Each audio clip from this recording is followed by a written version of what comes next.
আসসালামু আলাইকুম রহমতুল্লাহ। প্রিয় সুধী মণ্ডলী, আমি এমন একটি আমলের কথা বলবো যে আমলটি করলে সংসারের অভাব অনাটন দূর হবে এবং সংসারে শান্তি আসবে।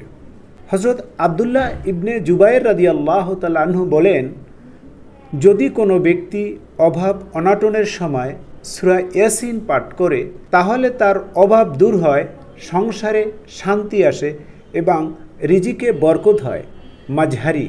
হযরত আতা বিন আবি রাবাহ রাদিয়াল্লাহু তাআলা আনহু বর্ণনা করেন, আমি শুনেছি যে রাসূলুল্লাহ সাল্লাল্লাহু আলাইহি ওয়াসাল্লাম বলেছেন, যে ব্যক্তি দিনের বেলায় সূরা ইয়াসিন তেলাওয়াত করবে তার সকল হাজত প্রয়োজন পূর্ণ করা হবে দারিমি।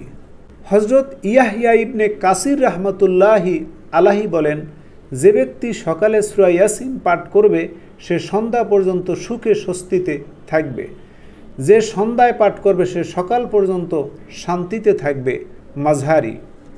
হযরত আনাস রাদিয়াল্লাহু তাআলা আনহু বর্ণনা করেন, রাসূলুল্লাহ সাল্লাল্লাহু আলাইহি ওয়াসাল্লাম বলেছেন, প্রত্যেক বস্তুরই একটা হৃদয় থাকে, আর কোরআনের হৃদয় হলো সূরা ইয়াসিন।